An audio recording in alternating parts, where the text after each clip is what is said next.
canal Tangente BJJ e hoje estamos aqui mais uma vez com o quadro História de Faixa Preta, recebendo aqui o Black Belt, agora meu professor também, né? O William von Sosten.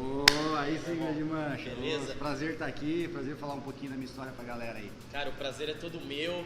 O William é um cara que tem uma das referências do jiu-jitsu aqui em Ribeirão Preto, todo mundo tem ele como referência, a galera conhece a academia dele aqui, Strong Inside, todo mundo conhece. Uma academia super estruturada, eu não falo isso porque eu treino aqui, eu falo isso desde quando eu não treinava, que eu já falava isso pro William também. É uma das melhores academias de Ribeirão Preto, questão de estrutura, conforto, caras duros pra bater na gente. Ixi, tem uns aí que são difíceis.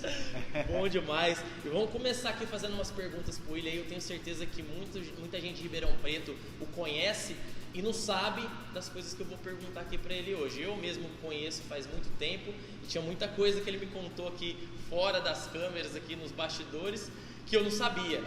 Muita história bacana. Muito. Ô William, vamos lá, quanto tempo de treino você tem?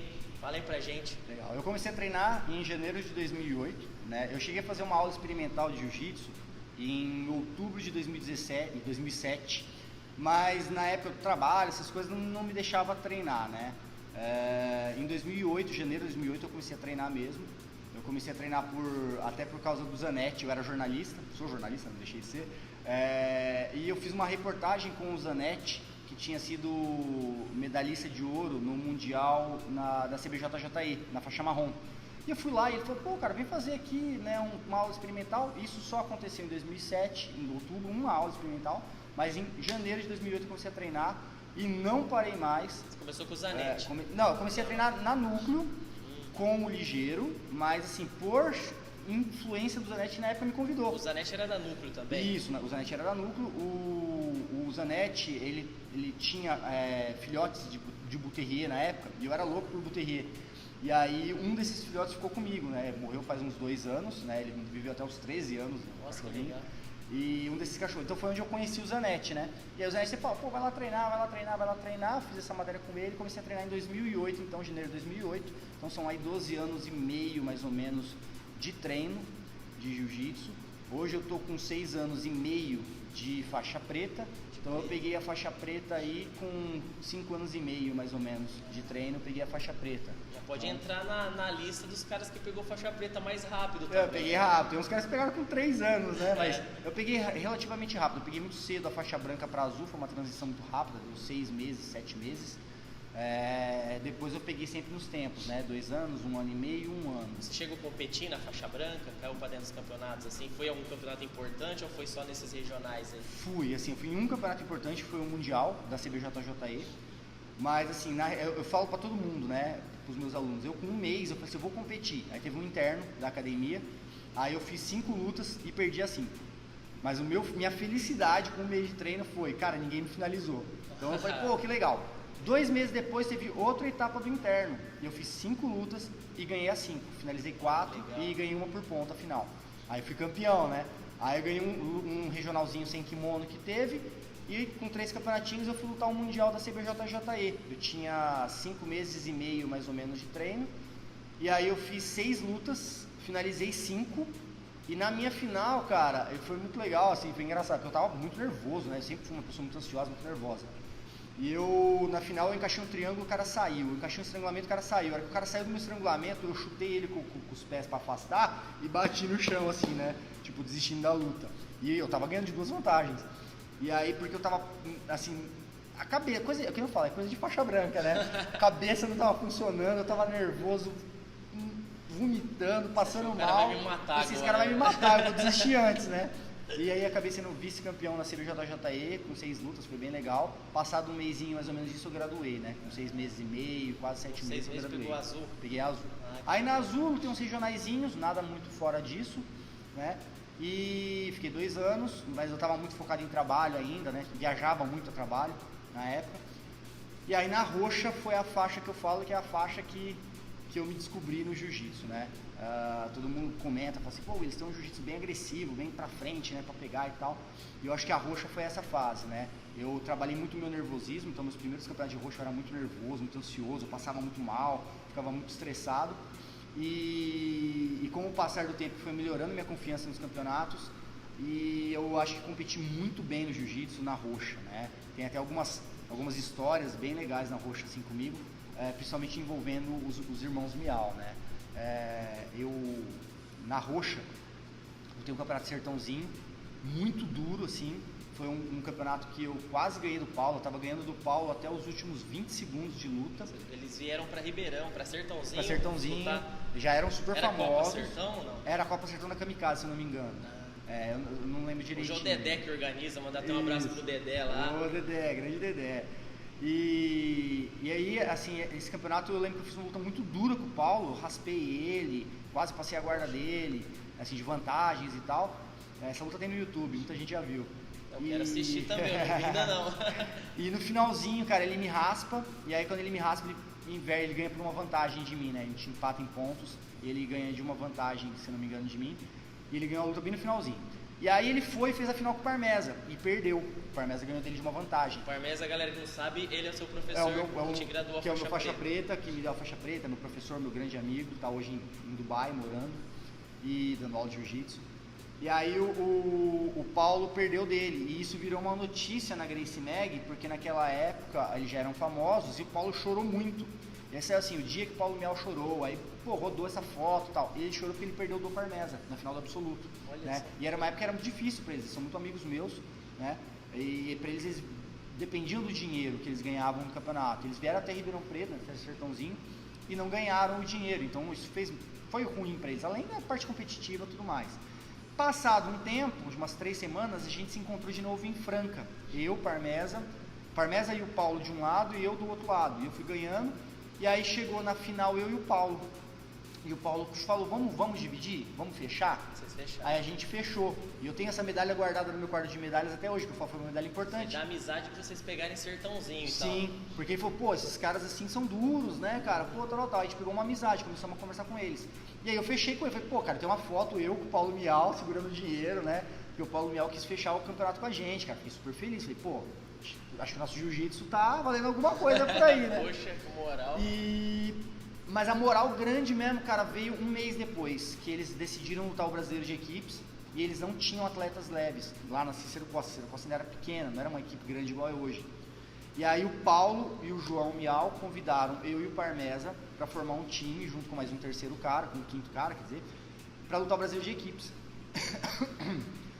E esse Brasileiro de Equipes foi muito legal, porque eu me senti muito especial nesse campeonato. A gente chegou na semifinal o Paulo ganhou a luta dele, o Gugu perdeu, o Parmeza ganhou. Aí foi pra quarta luta, porque você tem que ganhar 3 lutas pra sua equipe avançar. Então tava 2-1 pra nossa equipe. E o João Miau fez a quarta luta com o Márcio André, e perdeu a decisão dos árbitros. E aí foi pra quinta luta, decidi, tava 2-2, que era comigo. E aí eu fui finalizar o cara rapidinho, em 30 segundos, e a gente garantiu a vaga na final. Aí fomos pra final, na final o Paulo lutou a primeira luta, ganhou, o Parmeza lutou a segunda, ganhou. E o Cícero me colocou pra fazer a terceira luta. E eu ia lutar com o cara mais duro da Nova União na época, porque o Márcio André ainda tava surgindo. Na época tinha um cara chamado Polenguinho, que é um cara que já tinha ganhado mundial, tinha ganhado um monte de campeonato e tal, depois ele até deu uma sumida. Ele pegou a preta, mas ele sumiu das partes de competição e tudo mais. E o Paulo ficava assim pra mim, cara, você vai lutar com o Polenguinho, cara, ele é muito duro. Eu falei, puta, meu psicológico foi lá pra baixo, né? E aí eu comecei a lutar com esse Polenguinho, realmente o cara era muito duro, mas eu peguei ele com 40 segundos mais ou menos, eu entrei umas 2 entradas de triângulo, ele saiu na terceira, encaixou, peguei, tem essa luta também no YouTube. Aí a gente foi campeão por equipes, né, ao lado deles, e daí nasceu uma puta amizade, assim, que a gente tem até hoje, eu e o Paulo. Foi nessa época que inclusive eu até vi uma luta que eu até às vezes mostro pra galera que tá começando, em relação a peso não sei se é o João ou o Paulo lutando com o Otávio Nalate na faixa roxa, foi mais ou menos nessa época. Foi nesse dia que eles lutaram, foi o João com o Nalate, no absoluto da FP, do Circuito Paulista. Nesse mesmo dia eu fui campeão do Circuito Paulista na meio pesado, ganhei de um cara muito duro, que hoje em dia é um atleta que está lá fora dos Estados Unidos, continua lutando muito campeonato, medalhando em grandes campeonatos, que é o Arnaldo Maidana. Só que o Arnaldo Maidana subiu, hoje ele luta de pesado super pesado. Eu na época era um médio subindo para meio pesado, e ele era um pesado descendo para meio pesado. Em torno de uns 85. Eu tinha uns 83, 84, ele tinha 88, cravado.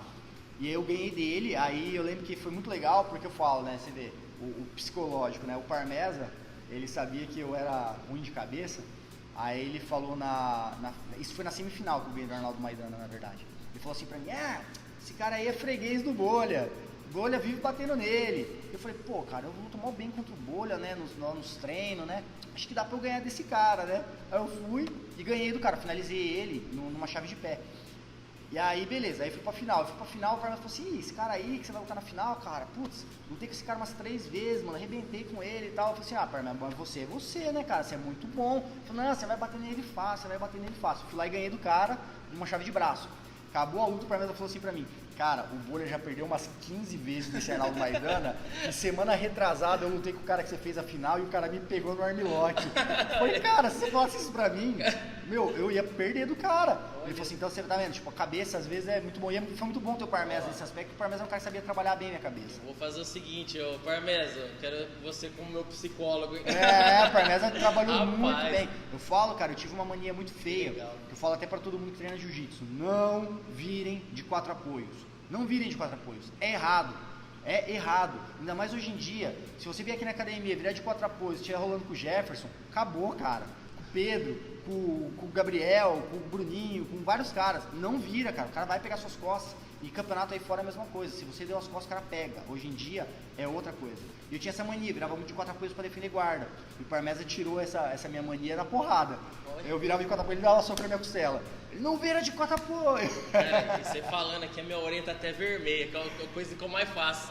Não pode. Não, eu comecei a treinar agora faz pouco tempo, porque na Strong eu vou largar desse costume aí. Aí sim. Mas assim, quando o cara não tem a guarda muito boa, então ele tem que deixar o cara passar. Cara, eu falo assim, treino é o lugar sagrado, né, gente? É o lugar mais importante pra gente, é o treino.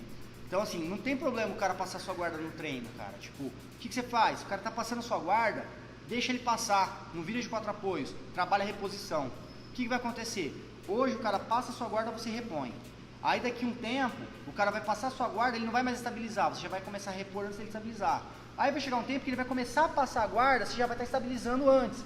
Até que vai chegar um momento em que você já vai estar antecipando o movimento de passagem do cara.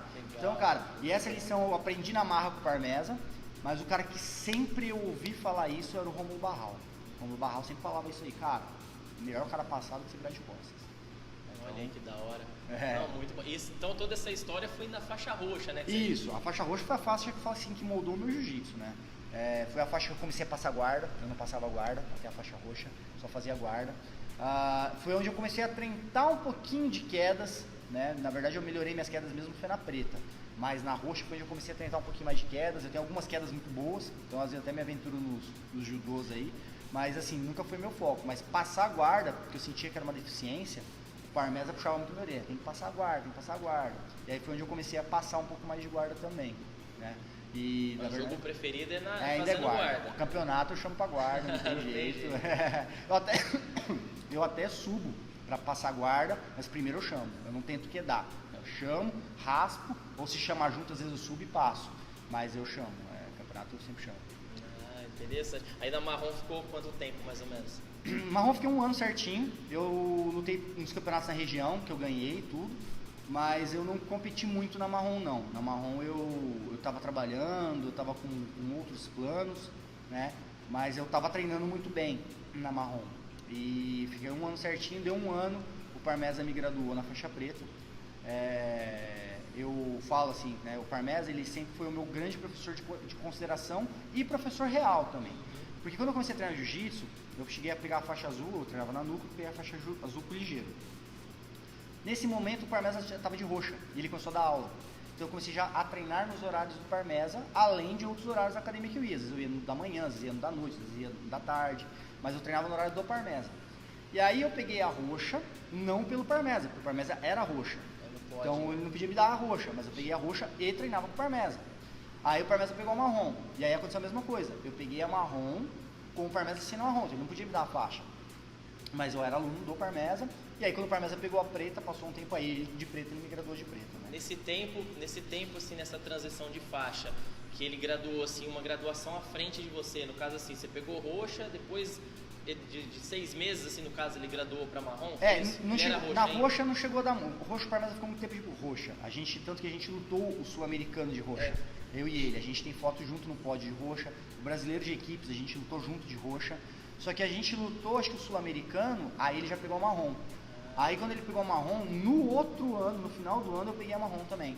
Então a gente sempre teve uma diferença da roxa até a preta de 6 meses a 8 meses de faixa, mais ou menos. Ah, entendi. Mais ou menos foi assim. Eu vi, você falou que de judô e tal, você é advogado também, né? Isso, é. Além de empreendedor, dono de academia, faixa preta, professor, ele também é advogado, gente. E, ó, precisar, já vou deixar aqui. Aí, ó. ó. Chama o escritório lá. Vonsou-se advocacia. Aí, ó, tá doido, o homem faz um monte de coisa. E eu vi que teve um campeonato entre os advogados de judô. Isso. Eu vi você lá no pódio com a faixa branca, tinha um faixa preta, um faixa marrom lá no pódio também. Como que foi? Conta essa história aí pra nós. O brasileiro, a OAB, ela faz todo ano um brasileiro de judô, né? E aí, quando eu descobri que tinha isso aí, eu falei, posso lutar? Aí eu descobri que pode, tipo, não precisa ser faixa preta pra lutar, posso ser faixa branca e lutar lá. E o problema é que você luta com as faixas pretas, inclusive, né? O absoluto é assim mesmo? É, não, tá, até categoria. Por exemplo, na categoria, eu lutei, eu era faixa branca, eu ganhei de um faixa laranja e de um faixa roxa. Eu fui campeão na minha categoria. E aí, no absoluto, eu lutei contra 3 pretas e um marrom. Eu ganhei de 2 pretas, ganhei de um marrom e perdi de um preta na final. E foi legal, assim, porque assim, na categoria que eu peguei umas pessoas que eram menos graduadas, era laranja, era roxa, eu cheguei a quedar muitos deles, né? Os pretas já é mais difícil, né? Os caras, pô, são pretas, base, né? Óbvio. Então o que eu fazia muito? Eu entrava muito Tomoe Nage. Eu entrava os Tomoe Nage neles, eu lembro até que na minha primeira luta, da categoria, eu peguei um cara muito rápido. Aí eu entrei um Tomoe Nage nele, ele defendeu, ele já caiu fechando o cotovelo. Aí eu entrei o segundo Tomoe Nage nele, ele defendeu fechando o cotovelo. Aí o juiz me puniu, me deu um Shido. Aí eu entrei o terceiro Tomoe Nage nele, ele defendeu de novo. Eu tomei o segundo Shido, no terceiro está desclassificado. Aí eu falei, putz, não posso, né, tomar outro. Aí ele fez o quê? Ele entrou uns Tomoe Nage em mim. A hora que ele entrou um Tomoe Nage em mim, eu quebrava o quadril alto e passava a guarda dele. Aí eu passava a guarda dele, só que ele rapidinho ele virava de barriga pro chão. Aí não dava nada de ponto pra mim. Então assim, ele não conseguiu me jogar e eu também não tava conseguindo jogar ele. Aí faltava acho que uns 20 segundos, eu falei assim, cara, eu vou perder, o que eu faço? Eu falei, já sei, toda hora que eu chamo ele não tomou, ele cai fechando o cotovelo pra não tomar armlock, que era o que eu tava fazendo. A hora que eu chamei ele no Tomoe Nage, que ele fechou o cotovelo, eu já entrei com as 2 mãos na gola, estrangulando. Aí eu comecei a arrochar o estrangulamento dele na guarda, assim, muito forte. Aí que ele fez, ele segurou na minha mão e começou a abrir pra esticar. A hora que ele abriu pra esticar, eu virei no armlock. Aí eu peguei ele, faltando acho que 10 segundos pra acabar a luta. Aí eu ganhei as outras 2 também, finalizei os outros faixas preta e marrom. E na final eu acabei perdendo, tomei não lembro qual golpe foi, se foi um subigaeshi, não lembro qual foi, eu tomei um golpe lá. No primeiro eu defendi, mas no segundo eu caí. No judô, assim, eu não entendo nada, praticamente nada. Você falando assim, às vezes eu fico mó curioso querendo perguntar. Eu sei assim que tem um tempo para você finalizar depois que você aplica o golpe, como que funciona? Na verdade o judô ele muda muito essa regra, cara. Tem ano que os árbitros são mais tolerantes à luta de chão, tem anos que não. O que você tem que entender é o seguinte, a hora que a luta vai pro chão, ela tem que desenvolver.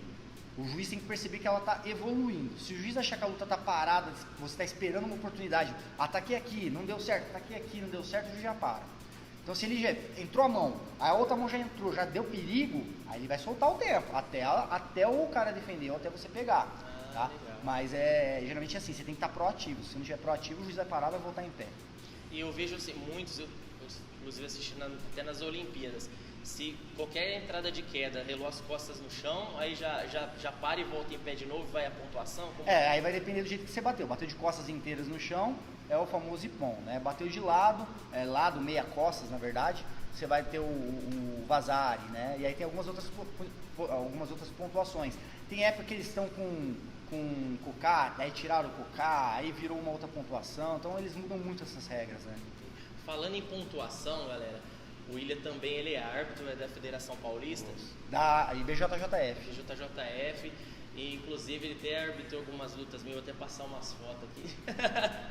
Ele roubou pro cara, porque naquela época eu não era da equipe dele, mas ele já combinamos aqui, eu vou molhar a mão dele, quando ele for lutar minha luta ele vai roubar pra mim. Brincadeiras à parte, gente. O William também é árbitro, isso aí você fez... Quantos cursos você... eu já fiz alguns cursos. A primeira vez que eu até brinco, né? A Bruna, que é minha sócia, ela fala assim, isso é muito estranho, cara. Porque eu falava assim, meu sonho é ser árbitro. Aí eu fui, e tanto que eu fiz o curso pra virar árbitro. Quando eu fiz o curso pela primeira vez, ele funcionava de um outro jeito. Era um curso de arbitragem, hoje é seminário de arbitragem. Antigamente era curso de regras, hoje é seminário de regras. Era o curso de regras e o que acontecia? Você tinha que ter uma nota 6 mínima para você se diplomar. Não quer dizer que você vai ser árbitro. Você tinha que ter uma nota 8.25 mínima para você entrar para o quadro de estagiário de árbitro. 8,25. Ou seja, no grupo que eu fiz o meu exame, que foram 60 e poucas pessoas, só 3 passaram com nota de 8,25. A minha nota foi 9,75. Eu passei com uma nota muito boa. E aí, imediatamente, eles já me chamaram para fazer estágio. Então, eu estagiei no SP Open, estagiei no Curitiba Open, né, e algumas outras coisas. E aí, o que aconteceu? Com o tempo, eu fui sendo chamado pela FP para arbitrar os regionais. Às vezes eles iam pra cá, tinha algum campeonato que me indicava, ó, chama o William, que o William é árbitro, tal. Então às vezes eu arbitro com eles assim. Mas eu não sou uma pessoa que tem muito tempo pra falar assim, não, vou me dedicar à arbitragem, então eu vou viajar pra todos os lugares pra arbitrar. Eu arbitro quando dá tempo, eu mandei e-mail pro Totti, né, falou, Totti, vai ter arbitragem em tal lugar? Me coloca no time? Ele me coloca, eu vou, senão eu acabo não procurando muito. E agora recentemente virou seminário de arbitragem. Eu fiz a prova agora no Sul-Americano, tirei 10 na minha prova, fui o primeiro aluno a entregar a prova, inclusive. E aí, assim, sempre que dá, eu tô tentando arbitrar, né? Mas como eu tava, uns 2 anos e meio pra cá, eu foquei muito em competição, eu tava meio que deixando de lado a IBJJF pra arbitrar e me focando só em competir na IBJJF, né?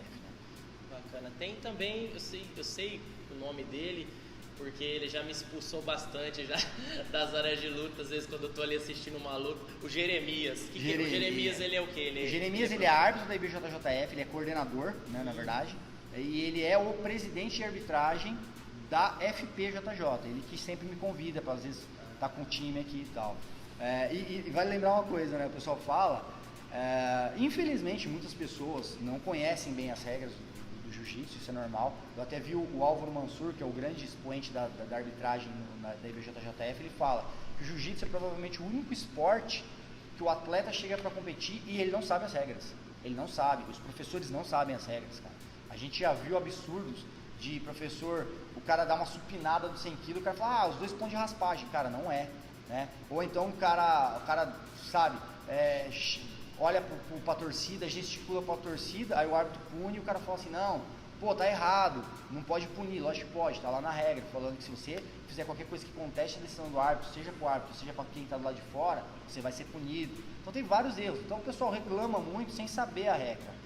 O pessoal que às vezes me conhece de arbitragem e tal, me manda mensagem, pergunta, pô, aconteceu isso na minha luta, foi erro? Óbvio, árbitro às vezes erra, é normal, tá? Mas, porque é muito rápido a luta. Mas assim, no geral, as pessoas elas reclamam de coisas que não tem o que reclamar. Não tem, acham que é uma coisa e não é, né? E eu sempre falo brincando assim, eu falo assim, que a única atitude que eu tenho errada como árbitro aqui na região, mas é proposital e eu já explico. Qualquer aluno meu, isso já aconteceu com alguns alunos meus, que empate, luta, que eu estou arbitrando, você pode ter lutado 1000 vezes melhor. Eu dou a vitória pro outro. E eu tenho alunos aqui dentro da academia que podem provar isso, que lutaram melhor, empatou a luta e eu dei a vitória pro outro cara. Mas isso aí é um erro, óbvio, né? Não se deve fazer isso. O certo é você avaliar sempre quem lutou melhor. Tem que ser imparcial. Né? Tem que ser imparcial. Mas eu falo que isso é uma punição para os meus alunos em campeonatinho regional, às vezes que eles entram. Mas na verdade, de um bom tempo pra cá, eu já estou evitando. Quando eu vejo que é aluno meu, eu já peço para o árbitro puxar. Só se o campeonato é muito pequeno e não tem jeito mesmo, né? Então já fica essa dica para os meus alunos, que eles já sabem que eles não podem empatar em área minha, não.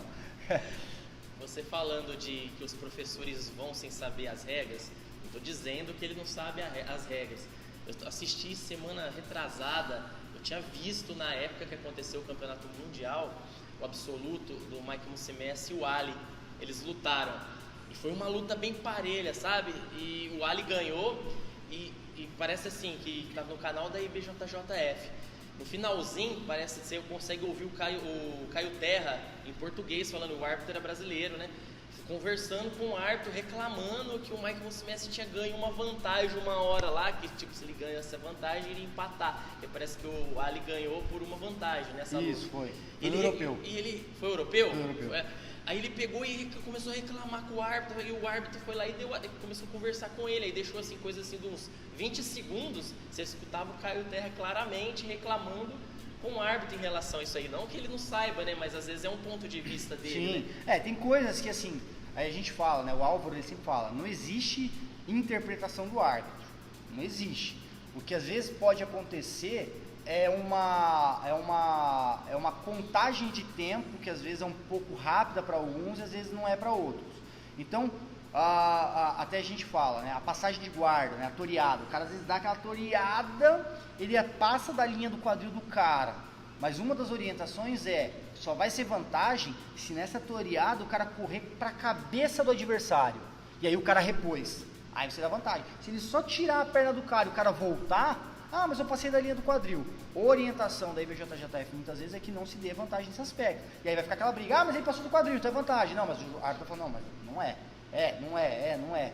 Porque aí vai ser um pouco da coisa de entender o que é uma passagem. Porque a vantagem, ela acontece quando existe uma passagem não estabilizada. Não é quando quase passa. Quase passar não quer dizer estabilizar.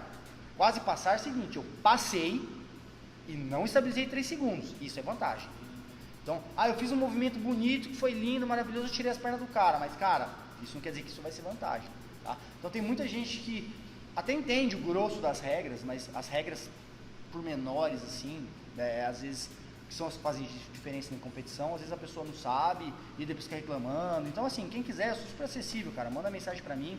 Várias pessoas de várias equipes da região, alunos, atletas, professores, às vezes me mandam mensagem, confirma a posição, fala, professor, tô com dúvida, assim, assado, o que acontece? Aí eu falo, é assim, é assado, e detalhe, quando eu não sei, eu tenho um canal muito fácil de conversa, eu posso mostrar isso pra galera, com o Múzio. O Múzio é provavelmente o árbitro mais reconhecido hoje em atividade no mundo, o Múzio de Ângeles, já me ajudou a escrever artigos sobre regra. É brasileiro? O Muso, ele é carioca, ele é lá do Rio, né? E ele é o principal árbitro hoje. Hoje é o que figura em quase todos os mundiais. Esse final de mundial geralmente é o Muso. E ele sempre me tira dúvidas se eu preciso esclarecer alguma coisa. Então tem um super canal aberto, pode mandar pergunta pra mim que eu falo. Não, inclusive aconteceu uma situação, acho que tô lançando um vídeo aqui no canal toda quarta-feira, já fiz vários vídeos, tô programando esses vídeos. Aconteceu uma situação bem parecida com essa. Eu gravei um vídeo, o link está até passando aqui para vocês, podem dar uma olhada, e coloquei o título do vídeo como raspagem. E comecei a divulgar esse vídeo em todas as plataformas aí que eu conheço, né? Eu joguei no Face, nos grupos de Facebook, o link do YouTube.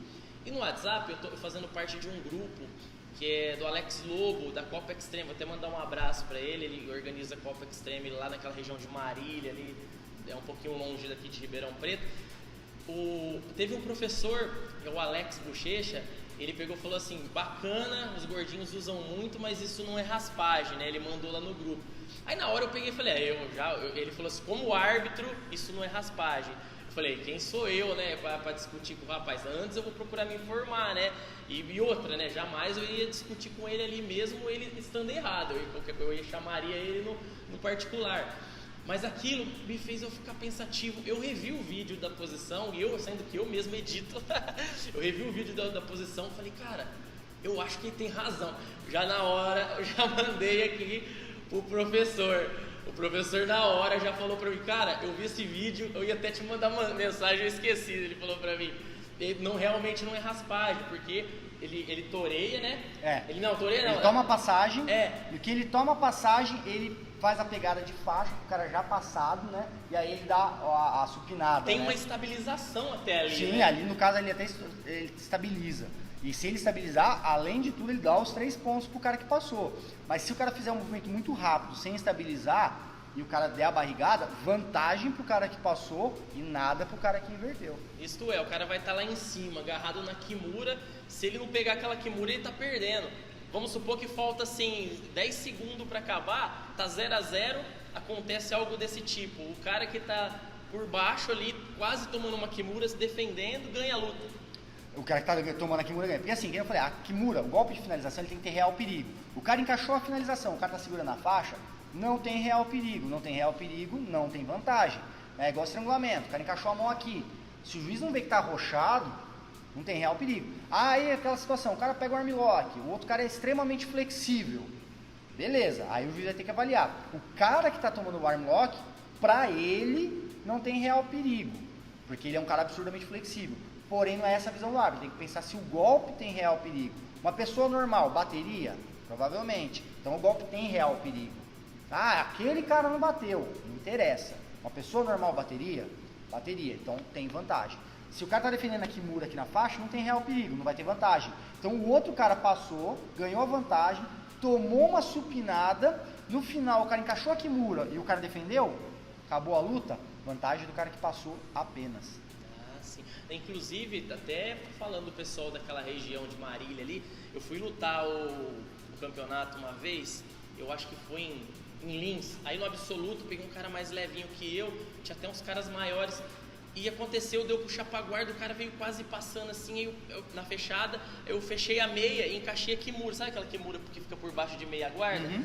E isso foi meio que no finalzinho da luta, e tava bem empatado, acho que tava 2-2, e aí eu peguei, e o juiz deu a luta pro rapaz.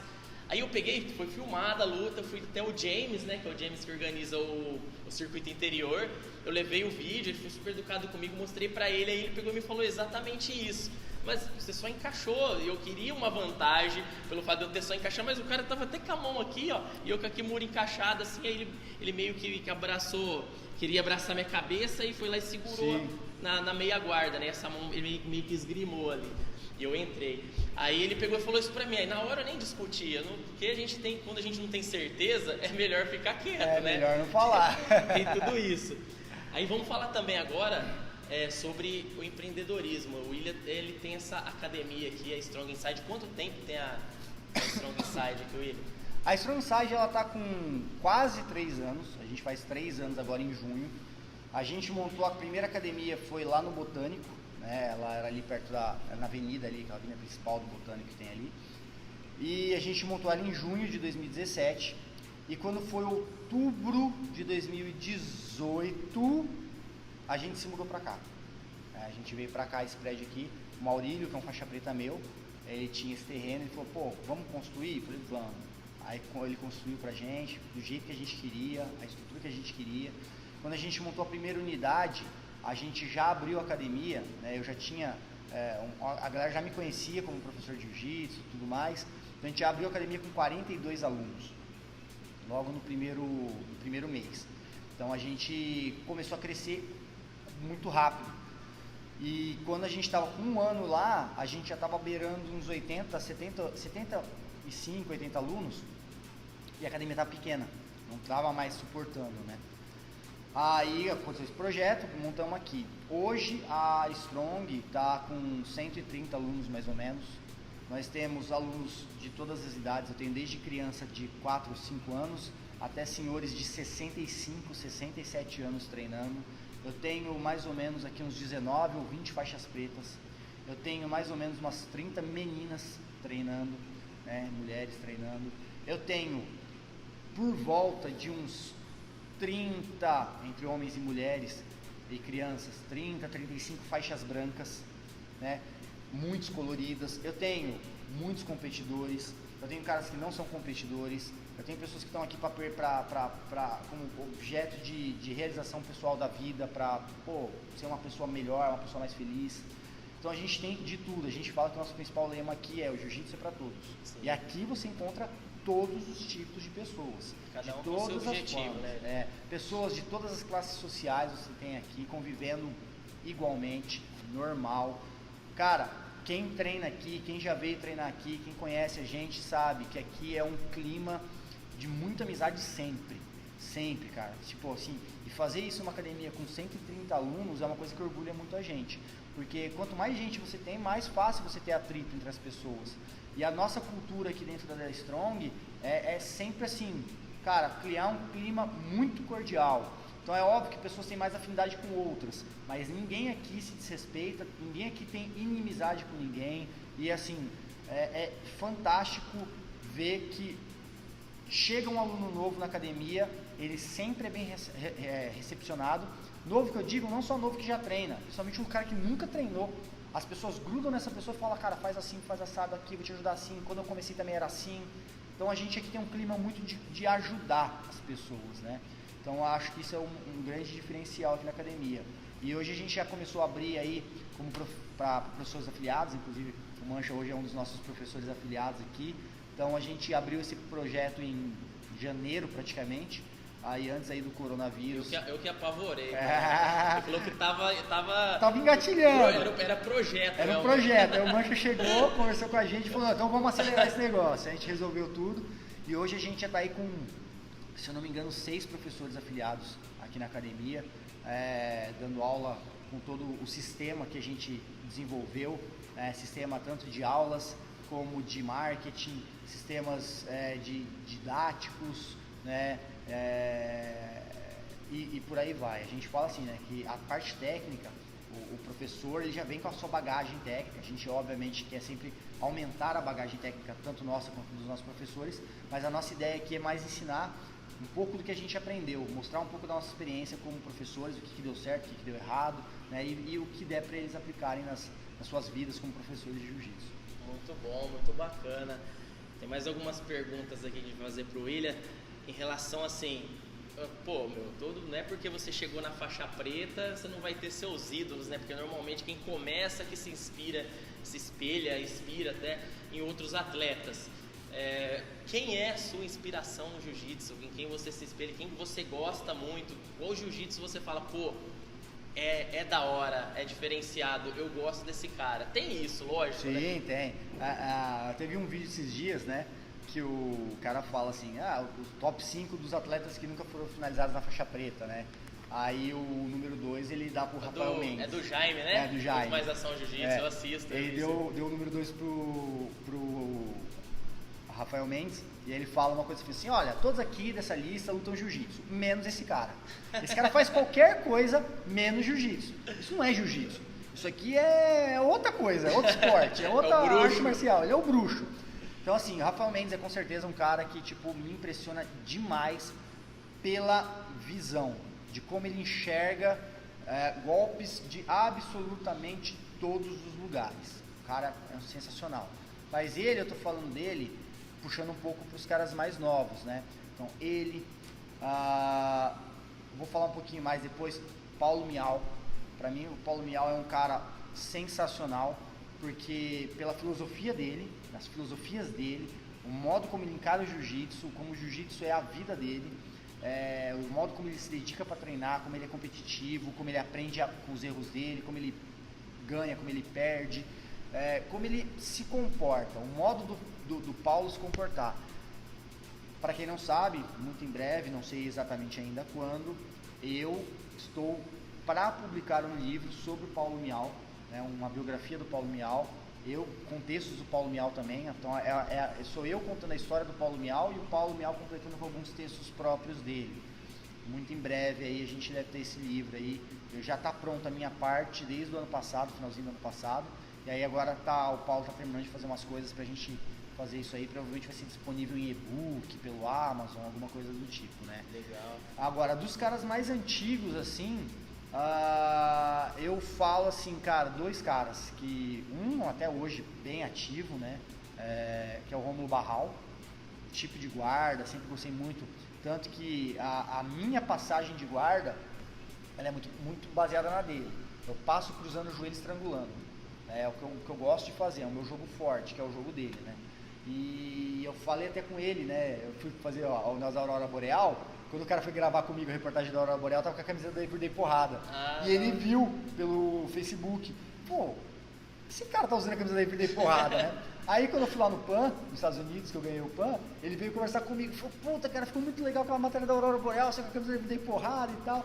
E eu falei pra ele, assim, cara, eu sempre fiz muito pé no bíceps, né? Eu fazia gola e manga, gola cruzada e manga paralela e pé no bíceps, né? Pra poder trabalhar a guarda. E eu via muito ele fazendo isso com a gola paralela e eu não conseguia. Cara, isso era muito difícil pra mim.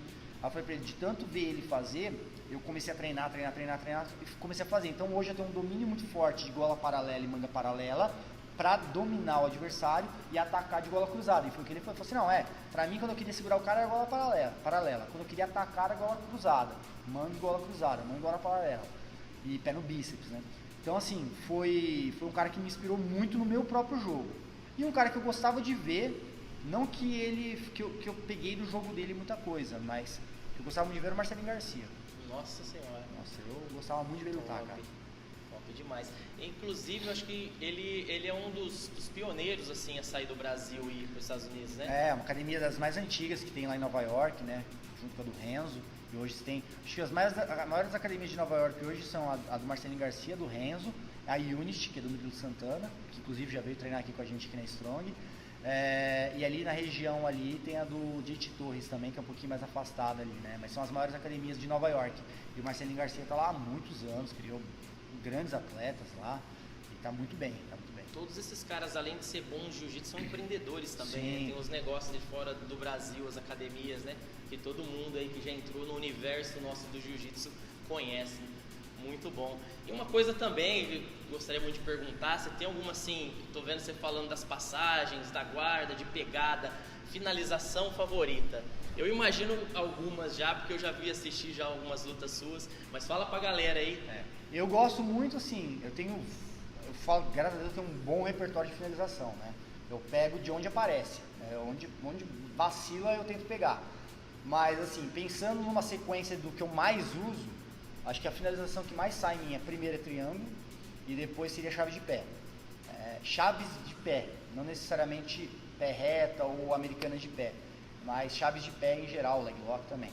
A ferramenta que eu mais uso para buscar essas opções é o omoplata. Então eu ataco muito omoplata. No omoplata, geralmente é onde eu vejo a reação do adversário para ver se eu vou para um triângulo e um arm lock ou se eu vou para um pé, seja americana de pé, pé reto, leg lock, alguma coisa do tipo. Seria talvez esse aí as mais, mas eu gosto muito de dar mão de vaca,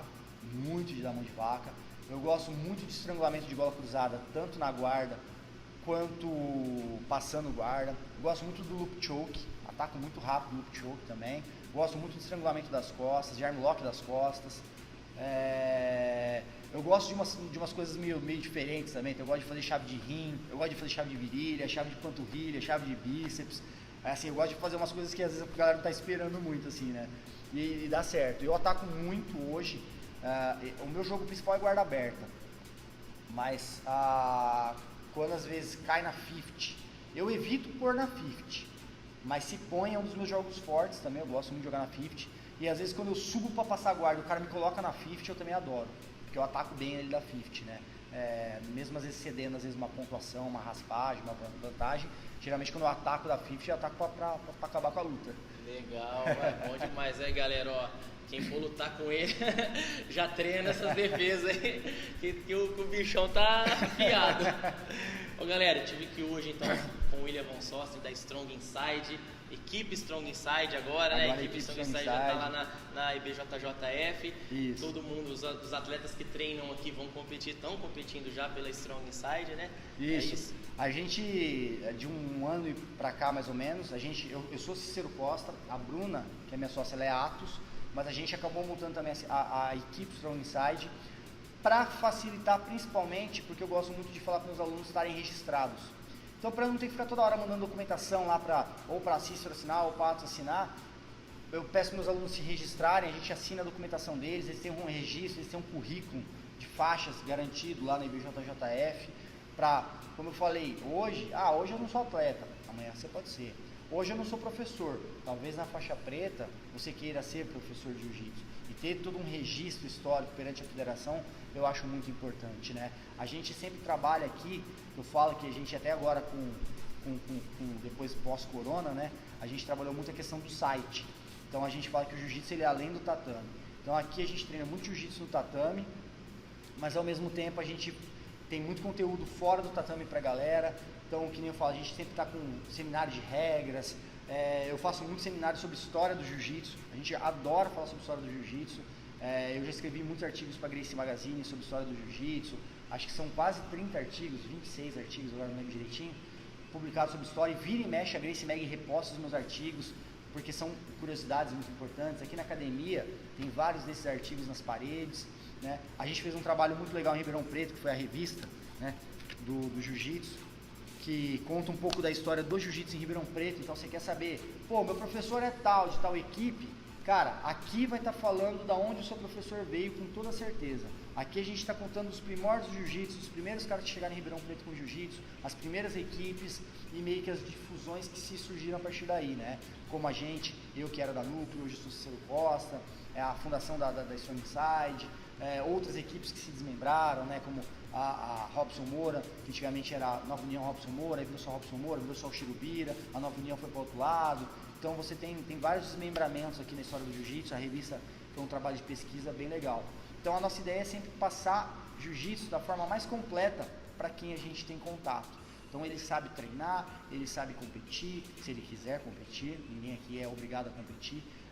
Ele tem respaldo sobre curiosidade da história do jiu-jitsu, de regras, treinos para fazer em casa e tudo mais. O que a gente puder ajudar, a gente ajuda.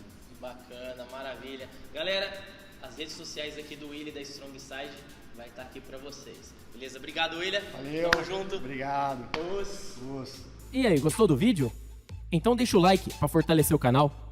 E não esqueça de se inscrever se não for inscrito. Ative também o sininho para receber todas as notificações do canal. Aproveita e segue a gente lá no Instagram, @TangentBJJ. Também tem nossa fanpage lá no Facebook, facebook.com/TangentBJJ. Os links estão todos aí na descrição do vídeo.